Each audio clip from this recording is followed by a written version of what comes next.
I want to continue with the spring equinox theme, and it's a time in life on the medicine wheel that we create something new in our lives. We awaken something new inside of us, whichever or both. A couple weeks ago, we talked about receiving your vision for the new. Last week, I talked about offering an intention which initiates the new. And so now what? And the most I've said about this thus far is I said, well, when you offer your intention, it creates a partnership with spirit, which opens, and then spirit, in that part of that partnership, spirit will open doorways for something new. And that is true.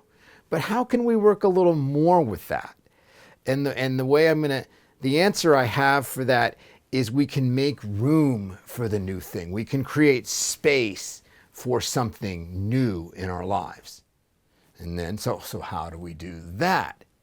Okay, the way we do that is at least one way that I want to talk about today is we can suspend the old. We can suspend the old pattern or our old comfort zone or our old go-to thing that we do.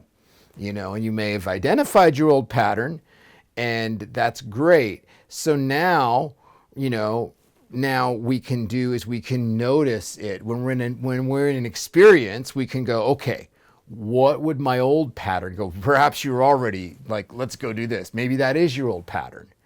And then we can say, okay, that's great. But what if I just suspended this for a little bit and see what else is here?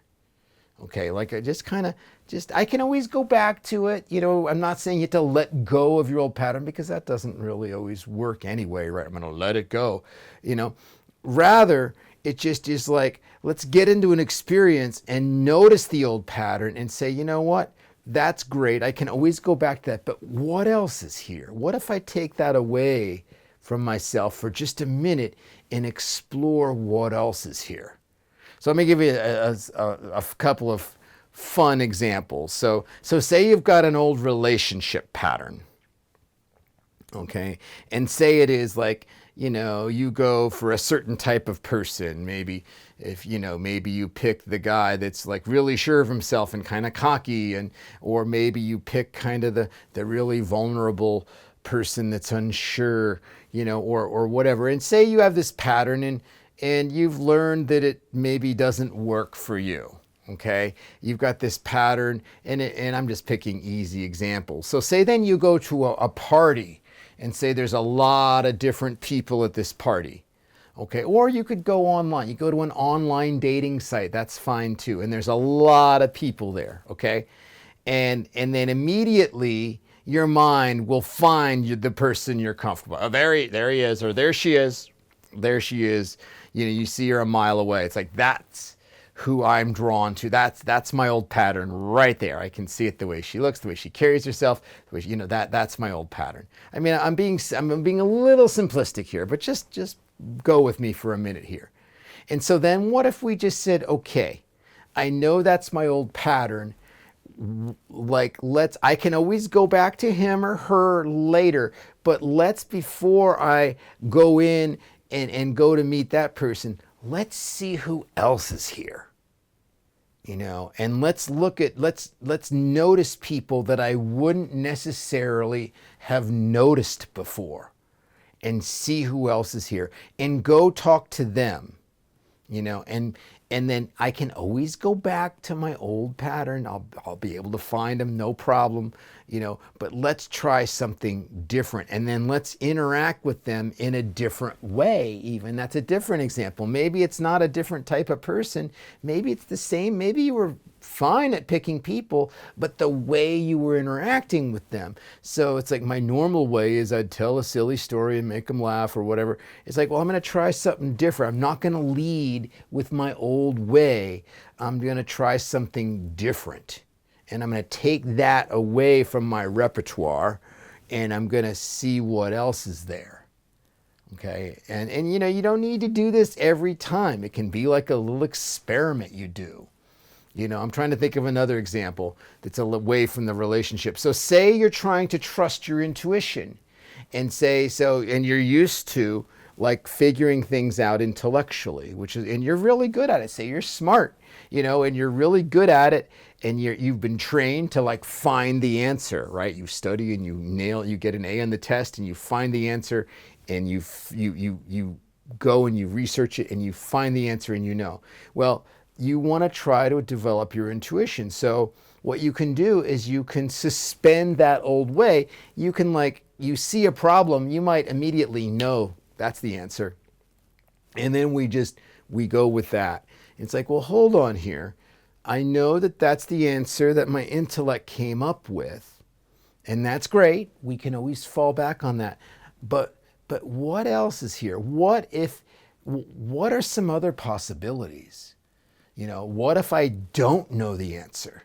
Like, I know the answer, but what if I just pretend, maybe? What if I act as if I don't know the answer? Okay, so then what do I do? It's like, this is that I am nothing, I know nothing thing that I talk about. Or the Zen talks about emptying the cup of the old, this kind of stuff. And then it's like, okay, so let me feel my way through this answer. What are the clues? And what's, we do this with dream interpretation, right? A lot of people are pretty analytical when they know all the symbols and the mythologies and the archetypes, and they read all these Carl Jung books, and they know, like, their brain, they know, all of it. And it's like, but there's this thing where when I do dream interpretation, I like to have it be more intuitive. And so then the known answer, the intellectual answer, becomes a starting point. The symbols say the dream means this. Okay, that's great. Now, let's feel, or wait, does that feel right to me? And it could be this, and maybe it's ambiguous. The symbols could mean it could be this, or it could be this.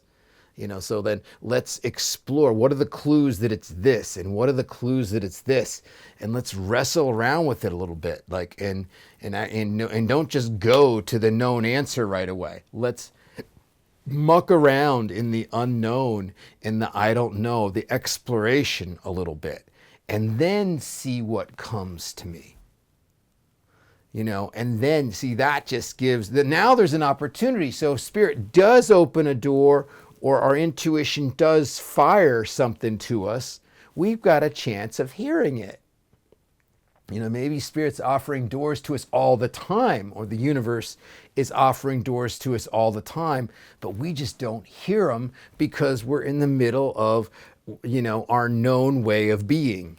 We do this, and so we just automatic pilot. This is what you do, and I'm good at it, and I'm really good at work, and, I have friends, and I've got a decent life, so that works. I'm successful, so why would I change it?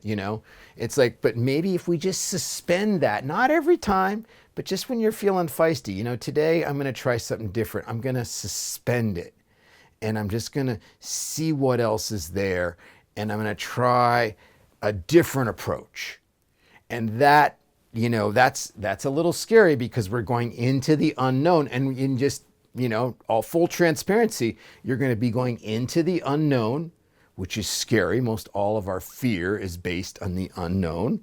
We're also going to be less good at it. We're going to be less competent. We're going to be less impressive. We're not going to get an A in the class the first time. We're going to have to learn some new skills. So we may be clumsy with it. It's going to feel vulnerable. It might feel awkward. We may be mucking around in it, and the mind does not like this place. So we often don't go there, but then we don't give ourselves a chance for something new. So anyway, that is my video for this week. Thank you so much for watching. That is my invitation to make room for something new. And the way you make room, suspend the old and the familiar for just a moment and see what else is there. See who else is at the party, and see what else comes to you beyond your pat answer and your go-to response. So anyway, I will see you in a week.